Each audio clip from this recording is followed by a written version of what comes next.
Top Weekend, Wendy Bouchard. Il est 8h18 sur Europe 1 et j'accueille l'invité politique de la matinale, député Les Républicains, président du Conseil général de Savoie, en charge de coordonner le programme d'Alain Juppé pour les primaires. Bonjour Hervé Guémard. Bonjour. En novembre 1995, pendant ces 22 jours de grève générale en France, contre le plan Juppé, justement, vous êtes ministre du gouvernement, le pouvoir de la rue, la chienlit, vous connaissez. Manuel Valls et François Hollande doivent-ils tenir bon ? Et comment, alors que le Premier ministre le dit ce matin, il sera inflexible ? Alors d'abord, on ne sait pas trop sur quelle ligne. On a les déclarations du Premier ministre ce matin, on a eu il y a quelques jours des déclarations de Michel Sapin, de Bruno Le Roux, le président du groupe socialiste, qui était un peu ambigu, donc il y a eu beaucoup de flottements cette semaine. Je pense que le gouvernement, s'il a pris une décision sur cette loi dans sa configuration actuelle, il doit évidemment tenir. Aller jusqu'au bout, sans retrait du texte, sans retrait de l'article 2, pour vous, c'est la bonne stratégie ? Écoutez, c'est la responsabilité du gouvernement. J'ajoute qu'il a des négociations et des discussions avec un certain nombre d'organisations syndicales, dont un certain nombre de leaders sont eux-mêmes membres du Parti socialiste. Donc j'allais dire qu'on est un peu en famille, en quelque sorte.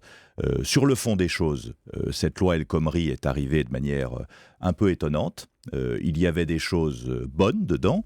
Mais la vérité commande de dire que François Hollande n'avait pas été élu sur ce programme-là. Donc on peut comprendre qu'une partie de l'électorat de gauche soit déstabilisée. Ceci étant, si le gouvernement, et j'ai lu l'interview de M. Valls ce matin dans Le Parisien, si le gouvernement se tient à sa ligne, qu'il s'y tienne. Donc l'inflexibilité, vous pouvez la saluer dans l'esprit de cohérence, en tout cas, du Premier ministre Manuel Valls ce matin. Je pense que dans l'action publique, il faut être cohérent. Alors c'est intéressant que vous parliez de la ligne réformatrice et de la manière d'annoncer les choses, parce que votre candidat, Alain Juppé, il tire aujourd'hui les enseignements de la grève générale de 95. Il dit « J'avais l'ardeur réformatrice et je n'avais pas annoncé clairement la couleur de cette réforme des retraites et de la sécurité sociale ». Pour lui, pour vous, c'est clair aujourd'hui, s'il remporte la primaire en novembre, il faudra proposer avant la présidentielle une dizaine de grandes réformes, afficher de manière pédagogique les choses ? Je pense qu'aujourd'hui, le diagnostic de la situation de la France est fait. Les Français, d'ailleurs, sont assez tristes de la situation de notre pays, mais ils sont aussi anxieux dans un contexte compliqué. Il y a le terrorisme, il y a la Russie, il y a le Moyen-Orient, il y a Daesh, il y a le Sahel.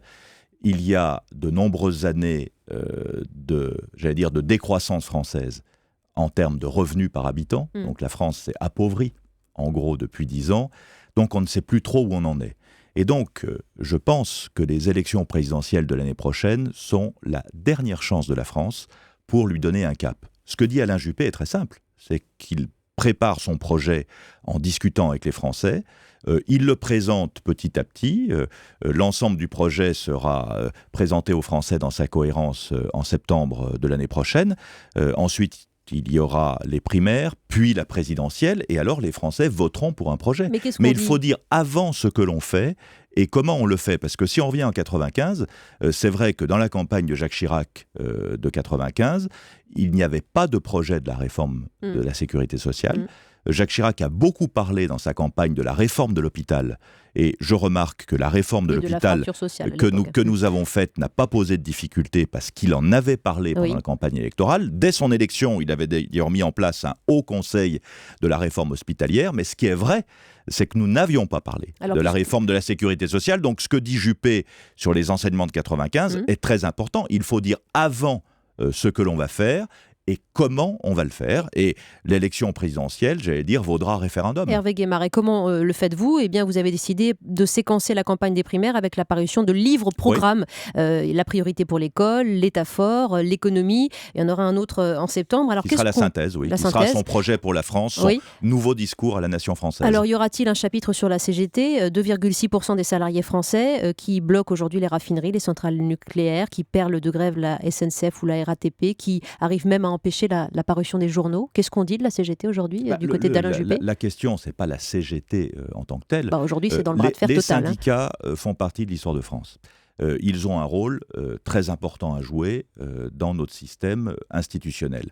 Mais on sent bien aujourd'hui qu'il y a un certain nombre de blocages liée à une perte de représentativité qui, par parenthèse, touche aussi les partis politiques, puisqu'on voit bien que les syndicats, comme les partis politiques, ne sont plus représentatifs de la société française. Et j'ai la conviction... un sujet il y a un instant dans le journal qui traduisait plutôt l'engouement pour les mouvements et plus les partis. Et j'ai la conviction d'ailleurs que les Français sont en avance sur les leaders politiques et les leaders syndicaux.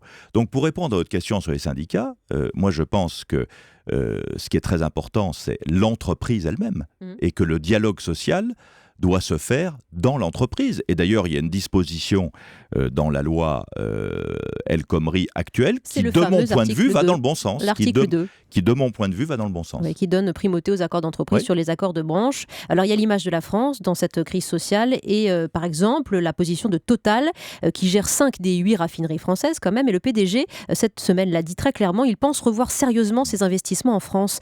C'est du chantage ou c'est le principe de réalité pour vous, Hervé Guémard ? Non, je pense que c'est le principe de réalité. Et oublions l'exemple précis de Total. Je crois que la question qui se pose à tous les Français aujourd'hui, quel qu'il soit, c'est est-ce qu'on se reprend ou pas ? Ou est-ce qu'on se laisse aller ?